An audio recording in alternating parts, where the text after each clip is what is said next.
가짜 스마일 라식이라고 들어보셨을 거예요. 진짜 문제는 한국만 노린다는 겁니다. 여기 원형의 주름들이 보이시나요? 일부에서는 이게 죽음의 골이다 이렇게 불립니다. 과연 자기 가족들에게 권할 수 있을까요? 의문이 듭니다. 이렇게 수술하고 나면 그 결과는 영원히 되돌릴 수 없습니다.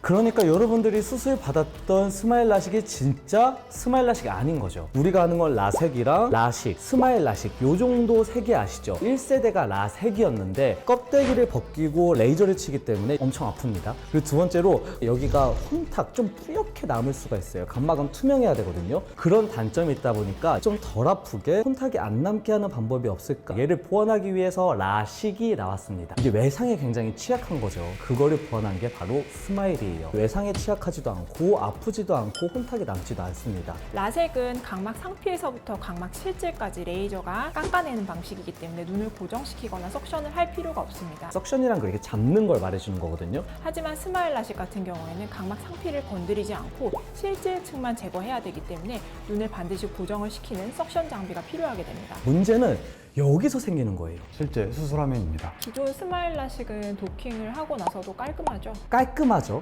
주름 하나 없이 원형을 그대로 유지하고 있는 겁니다. 이 상태에서 레이저를 조사하게 되는 겁니다. 그런데 가짜 스마일 수술이라고 들어보셨을 겁니다. 여기 원형의 주름들 보이시나요? 유사 스마일 수술들이 이 기술을 10년이 지나도 구현을 하지 못했습니다. 기존 스마일 장비는 안구의 각막 공률과 가장 비슷하게 구현된 커브드 타입입니다. 한마디로 이렇게 라운드 쉐입이에요. 이렇게 일자 평평한 게 아니라. 커브드 타입은 눈의 모양을 변형시키지 않은 상태에서 눈을 잡아서 수술을 할 수 있게 만듭니다. 환자분들이 수술장에서 실제로 누워서 눈을 뜨고 계실 때 본인은 움직이지 않는다고 생각하겠지만 아주 미세한 움직임이 있을 수 있어요. 이런 상황에서도 실시간으로 압력 조절을 하면서 계속 석션을 유지해야 되기 때문에 이게 굉장히 고급 기술입니다. 새로 나온 장비들은 아예 플랫하게 눈을 눌러서 움직이지 못하게 만들자라고 하는 발상을 했습니다. 그럼 눈을 플랫하게 눌러버리면 어떻게 될까요? 처음 맞는 사람들인데 과연 안 해봤을까요?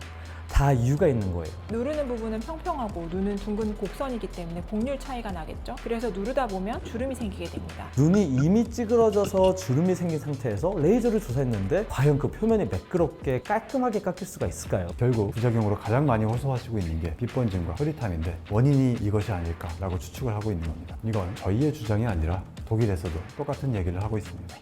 Aims at preventing the formation of corneal folds or wrinkles during the procedure, as well as the formation of artifacts in the cutting result. 그런데 플랫 타입 도킹은 두 곳에서만 쓰고 나머지 한 군데에서는 심지어 커브드인데도 주름지는 똑같은 현상이 일어나요. 왜 그러냐면은 커브드 타입인데도 석션할 때 압력을 너무 세게 걸어서 각막이 빨려 들어가면서 마치 평평하게 누른 것과 마찬가지의 주름이 생기고 있는 겁니다. 그리고 또 문제가 여러분들이 각막 두께를 잘 체감하지 못하시는데 각막 두께는 고작 550 마이크로미터밖에 안 됩니다. A4 용지 3, 4장 정도의 두께죠. 심지어 빼내는 렌티클의 두께는 60에서 100 정도밖에 안 되기 때문에 A4 용지 한 장 정도의 두께밖에는 되지 않습니다. 렌티큘이 너무 얇으면 깔끔하게 분리하기 위해서 동그랗게 잘라주는 게 바로 사이드 컷입니다. 그런데 이게 자이스 스마일에 특허가 걸려 있어서 다른 장비들은 이걸 구현할 수가 없어요. 특허를 피하려면 사이드 컷을 만들지 않고 위와 아래 절단면이 뾰족하게 만나는 그런 형태로 밖에 만들 수가 없는 겁니다.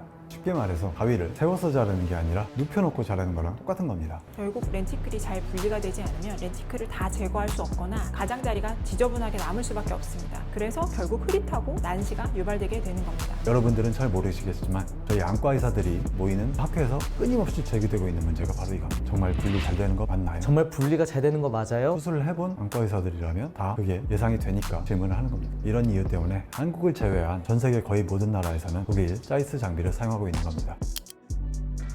자이스에서 품질을 유지해야 한다는 이유로 검증된 의사, 검증된 병원이 아니면 장비 자체를 판매를 하지 않습니다. 저는 왜 굳이 양손 스마일을 하고 있는 걸까요? 왜 이 어려운 길을 택할까요? 모든 길에는 다 이유가 있는 겁니다. 대부분 의사분들이 오른손잡이이기 때문에 오른손으로만 수술을 하시는데 왼쪽 눈을 수술할 때는 콧대에 걸리는 문제가 발생하기 때문에 이를 피하기 위해서 절개창이 벌어진다든지 오랜 시간 동안 강제로 억지로 뜯어서 분리를 하다 보니 역시 부정 난시가 생기고 회복이 오래 걸리고 각막에 상처를 주고 이런 것들이 결국 시력의 질에 저하를 유발할 수 있게 되는 겁니다. 그런데 왼쪽 눈도 오른손과 대칭으로 왼손을 사용해서 귀 쪽으로 들어갈 경우에는 오른쪽과 똑같이 공간이 확보가 되니까 기구를 위로 들어올리지 않고 편안하게 수술하기도 쉽고 결국 그만큼 렌티클 분리도 더 깔끔하고 통증도 적고 회복 시간도 빨라지게 될 수 있죠. 그리고 스마일 라식 업그레이드 버전인 스마일 프로가 나온 지 2, 3년 정도 됐는데요. 전국에 많이 없는 이유가 사고 싶다고 살 수가 없는 거예요. 살 수가 없으니까 다른 장비를 구매할 수밖에 없는 거죠. 심지어 그 비싼 장비를 공짜로 준다고 하는데 안 받겠어요?